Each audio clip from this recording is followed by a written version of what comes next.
Things don't actually get easier with age, nor do you get smarter, honestly. Take it from me, after 30 years, I still don't know what to say to someone who's aggressively knocking at my bathroom stall in order for them to go away. It just feels like the most awkward situation ever. But in the same 30 years, Wizards of the Coast has actually somehow managed to not only increase the price of Magic the Gathering cards, but decrease the price of others without even reprinting them. There actually is a fundamental issue with how we address card prices in this game, and that's what I want to go over in today's video. Discuss the reprint issue that we get with everything being in standard for Universes Beyond, how cards are too powerful for standard and can't be reprinted there, and how Wizards of the Coast, again, has actually been solving that in the worst way possible. It starts with this Reddit post. An underrated issue with the new everything is in standard system is really how it stifles reprints. Number one is no master sets, no more horizon sets, equals no more cards that are too strong for standard will ever see a reprint in the main body of a set. To address that quickly, modern horizon sets have actually been very successful in what they put out to do as an underlying measure, and I'm going to get into that. They're not successful in reprinting cards or bringing price, but they are, I should say, successful in a way of bringing prices down in the worst way possible. We'll talk about that. The master sets, fair, complete failure. Honestly, when you really break it down, in the pre-2020 era, people still play Commander and everything, but I think many of you that have been around for a very long time remember how bad the modern Masters sets, or whatever they were, like just failure sets, honestly. They weren't mad about modern Master sets. I mean to say that they were failure sets. They just really didn't serve to drop prices, if at all significantly. If only they served to increase prices, because cards were like upshifted to rare. The mythic and the rare slot just had like Comet Storms and Tree of Perditions, like really bad cards in half of these. And to be fair, some of those I might be misremembering, having been in other sets, but I remember scandals of when Wizards of the Coast could for the sake of reprints, put cards into these slots, into the rare slot, into the mythic slot, but for the limited environment, didn't do so. Absolute BS. Absolute BS. Number two, bonus sheet appearing in 1 of 8 boosters, Edge of Eternities, and 1 of 16 in Spider-Man means that reprints in these slots in the bonus sheet. So for example, we saw a ton of lands come out of the Edge of Eternities set, will not significantly affect availability and prices, as bonus sheet versions are little bonuses for collectors rather than the real reprint that make the game pieces more available. So we see that specifically in my personal experience with something like an Ancient Tomb. Now, I will say that largely speaking, it does actually, in some of the cases, make some of these more available, right? If the bonus sheet cards are relatively chase cards, people are going to be opening them and kind of selling them back into the market and making them more available. I was able to access Ancient Tombs more easily because of the fact of the Edge of Eternity's Ancient Tombs. That's what I have. And to me, honestly, they were the cheapest ones that I could get because I was in a unique situation having to use store credit. Maybe if I was able to purchase, heavily played ones or whatever with cash, like, yes, maybe those might have been like cheaper depending on the version, set, and all that stuff. But in my unique case of having to use store credit to buy into the remainder of my Legacy Painter deck, I was able to access Ancient Tombs for a cheaper price. So I will say there is that. There is somewhat of a decrease, but may not be as significant as people are looking for. Number 3, Commander decks are the only remaining avenue for reprints, but they can't reprint Game Changers and precons, and especially they can't reprint cards too expensive, as they could lead to scalping. They can, for instance, just slot fetches into precons. I mean, to be fair, they could, and they could just print more of it, but now that there also is like another bit to that, which I'm hoping to remember to discuss in terms of printer availability. So this seems like a horrible situation that will cause many competitive staples to spike in price even higher in the long run. WOTC has already been bad compared to other TCGs at reprinting expensive staples, but this everything is standard, please play standard situation will most likely make the problem a lot worse. And yes, in a vacuum, 100%. The fact that we are losing support for some of our 1v1 constructed competitive formats, I've raved about plenty. There is a balance to be had of, how many formats do we have? How can we support them amply? And as many people have pointed out to me, we have the higher level events in terms of Spotlight Series and Pro Tours available to us in terms of the formats, but we don't have the formats necessarily for RCQs. But in that fairness as well, that's a kind of garbage argument, because Pioneer, even if Pioneer RCQs are possible, it's still absolutely useless because it just serves people better to be in the formats that are going to be supported throughout all levels. So you would rather go to the standard RCQ, whatever it is, so that your standard deck can then be played at a standard Spotlight Series, at a standard Pro Tour, or wherever it is. If you're that invested in the system, you are probably able to travel around and access these events. Likely. It's not for everyone, but that is probably going to be what's going to happen with the advent of Universes Beyond at such a high level, or such a high kind of amount, the quantity that we're getting. Of course, they're going to be pushing standard. Again, they may not have the capacity to express interest in all formats, but they may not even care. We've had ban and restricted announcements talk about how Pioneer is perfectly fine when mono red has been at the top of the metagame for a very long time, with other decks actually honestly having a fighting chance against the rest of the metagame. It's just no one's actually playing this metagame right now. The most recent change, honestly, in Pioneer has been the advent of 5-color legends, with that recent challenge on MTGO that 5-color legends won, and some recent placement with it. I've started seeing it on Arena and everything. So there are changes to be made in these metagames, in these formats that people aren't able to explore because of let's just play standard and ignore everything else. But let's go through everything sequentially here. So before I address the first 3 points, let's look through what we have. Let's look through the next sets next year. And specifically, we know that everything is going to be standard and legal, but the unannounced Universes Beyond technically is excuse me, up in the air, right? So this is going to be Nickelodeon X Magic the Gathering, Friday, October 10th. We are going to be getting this at New York Comic Con. So honestly, it is right around the corner here. As you're watching this video, we're a couple days away. We're going to have to kind of address some content on that next week. When it comes to what the legality of that set is, we don't have anything. It's going to be New York Comic Con 2026. We don't know where that is going to go in terms of legality. It is in that, if we kind of look at it, in that March area, it's not in that June Modern Horizons era. So we're going to discuss later in the video, but the Modern Horizon sets have all been released in June, 2 years and then 3 years apart. We will likely, if we continue the Modern Horizons thing, likely be getting that in 2027. And so it doesn't follow that pattern. So we're not there. It may not just be a modern forward set, and especially with the previous precedent of the Hobbit or the Lord of the Rings set being modern forward, the Hobbit has been confirmed to be standard forward based on the information that we have. If we kind of move down here, the Hobbit, unexpected journey following the Bilbo Baggins and his party, Lonely Mountain, blah blah blah, revealed worldwide, tabletop, and on MTG Arena next August. So even in the tweet itself kind of announcing it, we don't have any information about it. So that can change. There might be a possibility that we get this as a modern forward set and potentially some reprints then, because then we don't have to worry about standard design. All I'm trying to say is that it's up in the air. It's 95% that it's going to be standard legal. They're just waiting on Comic-Con to just announce it to align with something. But there is a small, slim chance that this is modern forward and we might get some reprints. You know, we have Cavern of Souls in standard. That's the thing. I'm just saying, you know, Cavern of Souls was thought to not be able to be reprinted. We have Cavern of Souls in standard, right? It is in standard legal packs. It drops the price a little bit. It's still a powerful Magic card. It's not like Cavern of Souls is printed at uncommon. There's a world where we can print some of these cards. To address the bonus sheet fact, first of all, so bonus sheets are going to be like extra cards that exist outside of the set that have special treatments and are made with those 3 achievements to be kind of analogous to the themes of the set itself. So for example, with something like Archive Trap, you had like a Western trope, right? Like this Archive Trap is like, you know, you're going into an archive of a bank and you are stealing some gold and like it's a trap and I don't know, you're bleeding out of your eyes or something.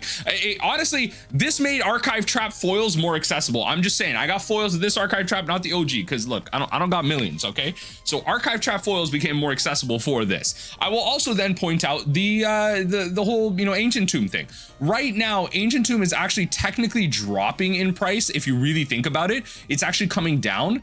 So at its peak, it was kind of at like 119, but it's coming down slowly. And where I would kind of attribute that to is maybe a little bit of metagame playability, right? So Ancient Tomb is being played in the Eternal formats where it's legal, so not Pauper, but it is being played in the Legacies, the Vintage, the Commanders, and the CDH, if you want to think of that as a separate format, whatever it is being played in those formats. Right now, the Ancient Tomb decks aren't necessarily that favored at the high level. To be fair, like red and everything, like there are Ancient Tomb decks at the top that pull a very heavy hit. They have a very good effect, and Eternal Weekend and everything is going to see a lot of Ancient Tombs. but the viability of the other powerful decks is kind of what's pushing this down. So I would argue that maybe the drop in this price, especially because the drop kind of started in like June, like late June, we didn't get Edge of Eternities until August, if I'm remembering that correctly. So even with that reprint of the kind of Ancient Tomb from Edge of Eternities, if we kind of go down here, specifically the one we have that is more accessible is this one, the Edge of Eternities, maybe not like, you know, this art, well, maybe you got the other art, but this is the one that I have purchased because it is more accessible. It is on the cheaper side of what Ancient Tomb can be. And so we were probably seeing metagame factors affect that. And that's actually going to be a very important thread once we talk about the Masters and the Horizon set. So keep the whole idea of metagame factors and how it might not be necessarily reprints that are affecting this. And so I believe the, you know, bonus sheets do have an effect. The cards that you put in there, yes, are going to be for collectors. People love their arts. I really think a lot of the Edge of Eternities arts are like really cool in terms of the lands that you get and everything. It's a really cool spread of cards. And I think they're, as I mentioned, they do have an effect. They are having an effect in some way in reducing the prices a little bit, especially initially once they flood the market and people open collector boosters and all that stuff, especially when it's in universe, that too, right? So if you have a collector booster and a bonus sheet for an in-universe set that may not be scalped to oblivion, so Final Fantasy, you know, $1,000 collector boosters, Spider-Man right now had 1,000, went down to like 700 now, I believe is around like 500 for collector boosters. Like when you have like even some of the universes beyond sets, when they're like coming down in price, like these will become more accessible depending on like where you, like what you're putting in these bonus sheets. So that's really important. Like those are more accessible ways to potentially reprint stuff like Lotus Petals and stuff for Pauper, but that's a whole different discussion. The last thing that they kind of brought up before we get into the whole universes beyond Modern Horizons and Master Set idea is Commander Precons. Now we've had a shift in ideals in how many Commander Precons we make, and I'm hoping to maybe shed some light on probably what is the truth around that. So we used to have sets, New Capenna is kind of showcased here, where, you know, even before the full advent of Universes Beyond, we had it and all that, sets had somewhere in the range of 4 to 5 commander decks, right? And that made sense because you could get into the set, you could buy all 4, give everyone one in a commander pod, and everyone starts playing. That's something that you could do. Capenna had 5 to be thematic to the different kind of gangs in the plane.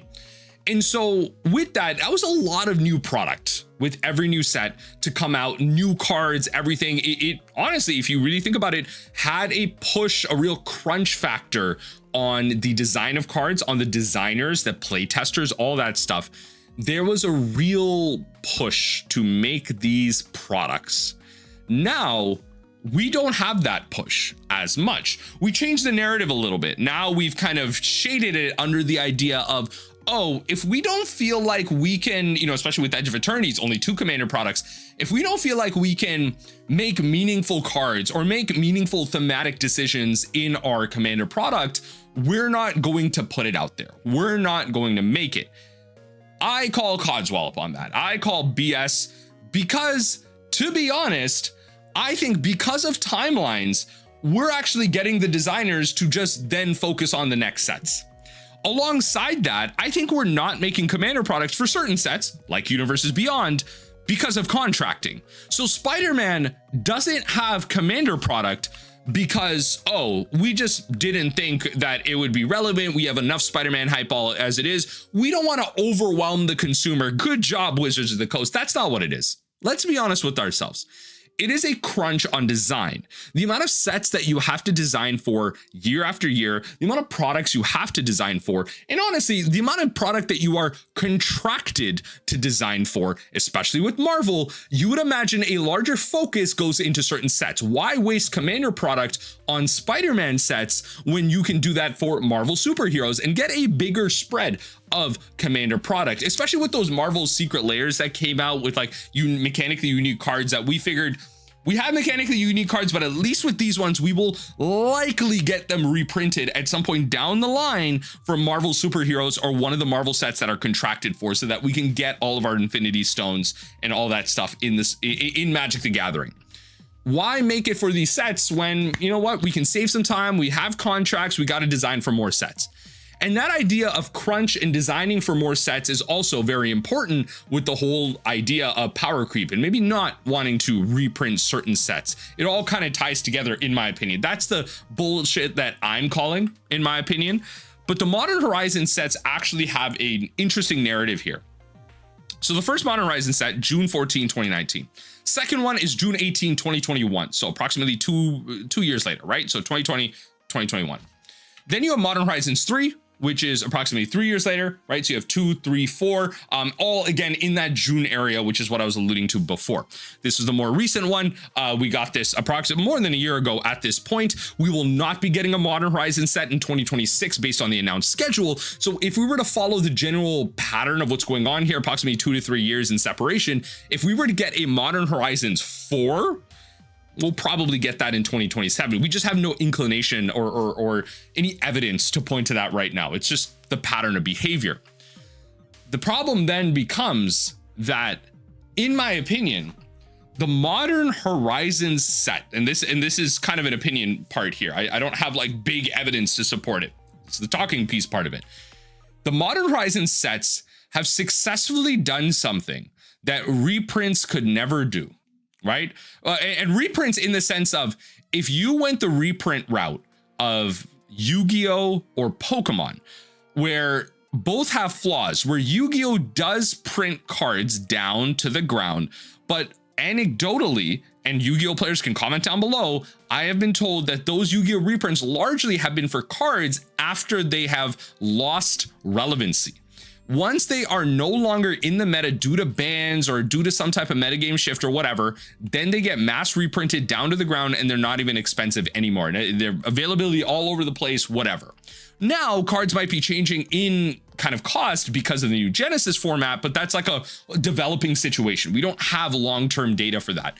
When it comes to Pokemon, the reprints in there is that Pokemon largely has a big collectible market. Yes, Pokemon does get played. Pokemon Pocket as well shows interest in that, but even Pokemon Pocket has collectability to it. Pokemon is a collectible, so they want to make sure that there is a collectability fun to it when it comes to opening packs, but part of that is going to be, you know, kind of providing product that people can chase after, have those rares. And so making sure that the cards that are collectible, Pokemon relatively anecdotally, I've been told, does a good job is making sure that the collectible cards are also playable, right? So we're not printing super rare versions of cards that are not really played anywhere outside of maybe Commander. We are printing super rare collectible versions of like a Ragavan equivalent or whatever. And so that's what Pokemon's doing. Wizards of the Coast has done their absolute best to not address the secondary market in any way, shape, or form. They have also not found a great solution to the reserve list, but they actually have done so in a way by creating a secondary reserve list. So you have your initial reserve list from years ago to create some type of kind of a promise, one that they probably can't take back at this point, cards that will never see reprints whatsoever, holding back certain formats due to a kind of set availability. There is a finite number of Black Lotuses in the world that will ever exist based on the current guidelines of Wizards of the Coast and the reserve list. There's a finite number of Underground Seas and Plateaus or whatever you're thinking of in terms of Moxes and other reserve list cards. That is also technically true with Universes Beyond cards through Secret Lairs. Mechanically unique Universes Beyond cards that do not have a plan of reprint are a soft reserve list that have a set availability, a set amount throughout the world, because again, they don't have a reprint plan. They are not on the list, which was a failed reprint plan. They're not coming down the line as far as we are aware. We don't know if Sonic is coming down the line. We're going to get Knuckles reprints, that we're going to get Walking Dead reprints. Ain't nobody watching The Walking Dead anymore in 2025, 2026. Are we going to get a Walking Dead cross collaboration? Look at the mechanically unique PlayStation cards that we get. Are we going to get Universes Within cards? Probably not. And then people are talking about the idea of, oh, could we also get these cards reprinted in a in the sense of a Universes Within, a through the Omen patch set? I don't think so, especially because the master sets have failed, because back then, this was a post from 7 years ago, they didn't provide any meaningful reprints, and cards that they missed were just shooting up in price. But there's something interesting when you look at some of these cards, right? So we have this whole idea of like a reserve list. Cards are already being put on there. Cards are increasing in price, but a lot of these are new cards. These are net new cards. These are cards that don't have a reprint plan. We are continuing to just make net new cards, create artificial scarcity, and create more and more sets with similar designs in them, right? So with these Masters sets, we see cards from 7 years ago that have increased in price. Engineered Explosives being almost $100. I remember when that was skyrocketing.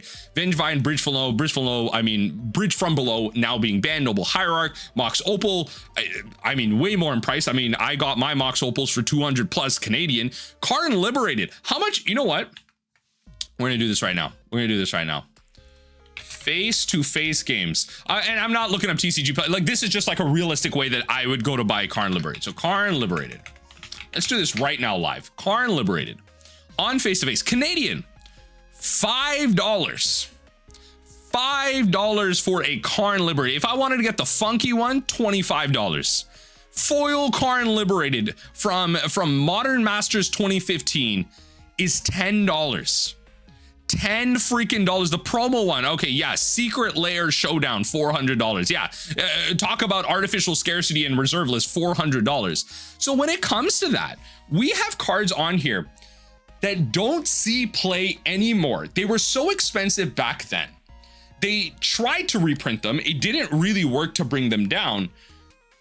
And to solve this problem, is Karn Liberated, for all my modern players out there, is Karn Liberated played in Modern Tron right now? Because that was the price of this. That was the reason for the price of this. Karn Liberated wasn't played in Cloud Post and Legacy. It wasn't played in Big Mana in Vintage. Big Mana, I mean, fundamentally doesn't really exist in Vintage. It's all fast mana, right? So you don't need big mana. It's there. It just doesn't really exist that much. Where is Karn Liberated right now? $5 versus the Karn Liberated that was 90 back then. You know what they did? They made Karn the Great Creator. They made Ugin Eye of the Storm. They made cards that are actually fundamentally better in creating an advantage and working alongside the current plan and card pool available to you currently than what Karn Liberated did. So you know what the solution to actual reprints are, or lack thereof, for Wizards of the Coast? The solution is actually just power creep. Wizards of the Coast has figured it out. We don't need to reprint any cards. Folks, you're missing the point here. Wizards of the Coast has figured out that for the Hasbro shareholders, we don't need to go back to the old. We can make callback through member berries of Star Wars sets and Star Trek sets. We can get the boomers involved, because who the hell is excited for Furbies under the age of 25? Ain't nobody excited for that, right? So not only do we try and force the older invested player in, because eventually there is a Universes Beyond IP that you will appreciate. That is the beauty of pop culture. Everyone is involved in it. There is something that will draw you in. I have seen time and time again on Twitter, anecdotally as well, people talking about there will be a set or there will be a collaboration. Once they do, I will unfortunately be having to buy some of these cards. Star Wars is a big one, and they will eventually go down that line. In those sets, to help push those sets through the marketing of it, there will be the people that buy it because they like the collaboration. To then get the people to buy it through the power of the cards themselves, you will power creep the cards. You will make better and better cards, leaving these old cards behind. Why make reprints when you can make the old card absolutely obsolete? Some of the cards, Cavern of Souls being an example I brought up in this video, are still relevant to this day and have a powerful effect that is relevant. We bring it in as standard. We will see cards like that get reprinted. Some cards will get reprinted. We will see them in standard legal sets. Thankfully, many Magic the Gathering cards out there have generic names. They are not called the One Ring. They are not called Gandalf, but some of them will be able to be reprinted in some of these. Delighted Halfling doesn't have a name specific to Lord of the Rings necessarily. We can find a plane with halflings.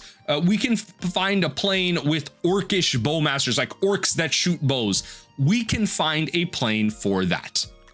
What we cannot find is a 1-for-1 of all cards out there, because we will just be power creeping all of it.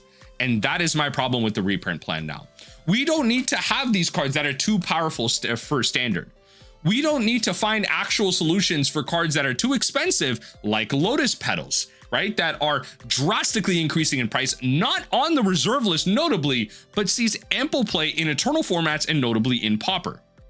These are problems for formats that do see active play in very passionate communities, online and in paper, few and far in between, of course, largely in bigger cities and bigger metropolises. But, you know, for you small town folks and those in the rural areas, you're probably not playing Pauper in paper. Maybe you are. I hope you are. That's lucky. But some of these cards do have effects in these formats. We're not going to see reprints for those. Of course we're not. We're just going to see power creep of cards that are either better than those cards. We might see better variants of Lotus Petal, but more likely we will just see cards that are better variants of other cards in more quote unquote relevant sets to them. Why support Pauper when you can support Standard and continue to do so? We can just keep power creeping Standard. We can just keep power creeping better and better and better and better cards to the point where maybe we do get reprints at some point, tinfoil hat on at this point, where we can print Mox Opal into Standard because it's actually bad. We've power crept Standard so far that Mox Opal is bad. How do we do that? How do we make it Mox bad? Only Wizards of the Coast can figure that one out. I'll tell you that right now. Wizards of the Coast made tap fetchable duels playable. The Surveil lands, folks. Yes, they're played of largely as like 1-ofs, 2-ofs. There are Standard decks that will play playsets of them, of course, because you have to get as good mana as you can. It's fine, it's Standard. But Wizards of the Coast found a way to make tap fetchable duels playable. We did it. We figured it out. Folks, like, we're not getting the fact that at some point in Magic the Gathering design, we will power creep the OG duels. That will just happen. We will power creep the OG duels. That is only something that we have seen make sense with the pattern of behavior, the pattern of design of Wizards of the Coast. And with all of that in mind, that design will not have the time to actually like fester and think and be productive, because we have seen how things fall through the cracks all the time. Nadu is a great example. They made a whole article admitting how Nadu was actually just design that was push forward, change last minute, and not actually tested properly, thrown into a Modern Horizon set as a commander card that broke so many formats, banned in Modern, really powerful in Legacy. Again, powerful Magic cards that don't see the actual time to go through constructive and productive design, rigorous testing. Design testing is where I was trying to go through. And so we see examples of these cards power crept, not designed properly. So what is our ultimate solution here? 1v1 constructed formats are just going to see failures in these. You know why commander players aren't that mad about all this stuff? Because of the fact that we can just proxy everything. You think all these decks have any value? I just sold out of all my expensive commander cards, so I can buy into 1v1 60 card constructed, because I still love 1v1 60 card constructed. All this is to say that I hope y'all understand that I still love to play Magic the Gathering. I got my Legacy deck right here in front of me. I got my Modern Mill deck right here in front of me, and I still plan to buy into more. I was planning to buy into Pioneer before they announced that Pioneer is getting no freaking support next year. I was gonna buy into some Lumras. I got a playset of Lumras that I bought for no reason. No reason. I guess I will take one of them and maybe build a Lumra CDH deck, which, by the way, I will be proxying.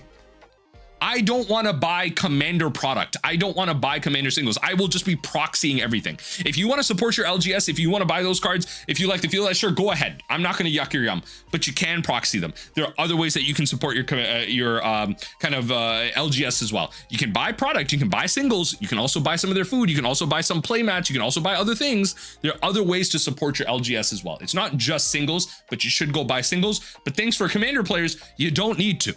You don't need to. That's why commander players aren't complaining. They're able to move past, they're able to skip sets. You're able to ignore certain things. That is a privilege of just commander players. Now, this isn't also to harp on commander players. As a commander player myself, it's not commander players' fault. This is the rules of engagement that was given to them. This is the accessible way for them getting into Magic. This is what was handed to them, marketed to them, and sold to them. The problem is Wizards of the Coast, ultimately Hasbro. Honestly, it's honestly just Hasbro and some of it Wizards of the Coast as well. There is fault there, but it's the shareholder greediness of feeding Hasbro, because we have seen from a recent video from MTG Goldfish that the majority of profits going into kind of Hasbro profits, net profit, is coming largely from Wizards of the Coast. So we have to make decisions that leaves the old behind. Don't focus on all of that because the money that we're making from that isn't going to be as exciting. We're just going to continue to make design that power creeps everything.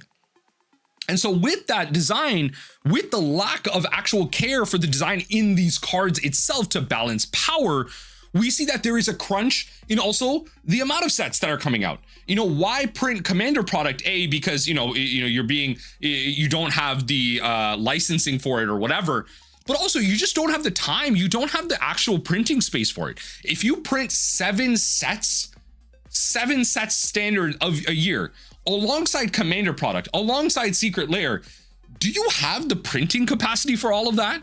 Like, I didn't see any announcements of Wizards of the Coast expanding their printing capability. Are we doing that as well? Right? Like, the designers not only are able to not design for new cards, we are forcing them with the Marvel sets to design through the Omen Patch sets. They have to double design for a set. We still don't have a freaking spectator mode on Arena. Like, we have basic fundamental issues in this game and we cannot freaking solve them properly, right? The way Moto looks, the problems in its legacy code, Daybreak Games is doing the best job that they can. Shout out to Daybreak Games for trying to fix something that has been a problem for so long, and people still find a way to complain when it comes to like treasure chest prices and ticks prices and all that stuff. Like, that's a whole other thing. Magic Arena, the digital product that we have, the actual game itself has so many fundamental problems. The way we reprint things is just so far gone. We're not getting reprints anymore. We're just getting more designed, more power crept cards. And we're gonna get them power crept because it's easier to design the more powerful cards, ban them later, because why balance all of them? Because you have to spend time working on the next set and the next set and the next set, right? Based on the 3-year design cycle of Wizards of the Coast that we have largely known from now, like Wizards of the Coast starts designing sets from about 2 to 3 years before they even come to release. They start concepting them. They are now going to start, contacting other organizations, the managers of these IPs, to contract out these sets farther out in advance. So they have to design for these sets over and over and over again. We don't have the time for all this testing, so we're going to leave it all behind. So forget the reprint problem. We have a reprint problem, yes. It does stifle reprints, but no one cares about reprints anymore. Why reprint cards when you can make them irrelevant? And when you make them irrelevant, you can then make the cards that you design even more irrelevant with future cards, because you don't even have the time for designers to properly think, because they're having to design set after set after set after set after set. They're having to make double sets for some cases. Every single, folks, I hope you understand, for the Spider-Man set, we got to double through the Omen Patch set. Do not believe for a second that any future Marvel set will also be different. They will not be, it will be the same thing. The contracts are going to stay the same. I would be very surprised if we do not get it through the Omen Patch for the Marvel sets. We are having our designers make probably 9 to 10 sets a year, releasing 7, but some of them are doubled up because of contracting. And then the contracting price of that is being offset onto the consumer. Oh yeah, we're paying all of our CEOs and executives so much money, and the bootlickers all over the internet will be like, oh, these people deserve to be where they worked hard. We will have those bootlickers telling us that they deserved it, that we deserve to be paying more for our product. That's just my rant. Reprints are an issue. The way the product is presented to us is an issue. The rules of engagement of the damn product are an issue too, right? The infrastructure of the product is an issue. But they don't care. They're just going to sell it to you in a pretty package and call it a day. And you know what? You know what's hilarious about this? It's not Commander players' fault. It's the format itself, and it's Wizards of the Coast. The Commander players playing this just want to enjoy themselves. Just like how you, as a 1v160 card constructed player, want to enjoy yourself. It's not Commander players' fault. It's not your fault, honestly, as a constructed player either. Like a 1v160 card constructed player. At the end of the day, it's Hasbro. It's corporate greed. It's some type of, capitalism is the root of all of it, whatever. That's what it is. And it makes me really sad. With all that, I still enjoy Magic the Gathering, as I mentioned. It makes me sad. I can still be critical. I can still call this stuff out. I will hopefully be called to be an ambassador in future sets and everything. And I can hope to push content in 1v1 constructed environments as well as Commander for all of this stuff. I hope to continue to find spaces to speak positivity about Wizards of the Coast that I do every week. Even though I complain and find critique in all of it, I still have to do that while finding positivity in it. It's unfortunate that for so many people, they don't have that ability. And I want to acknowledge that as well. I feel bad for you. I do. I don't have a solution for you. I just hope that you can find a way to continue to enjoy Magic. I hope you can. I'm able to find my way in my privileged position. I hope you can find that way as well.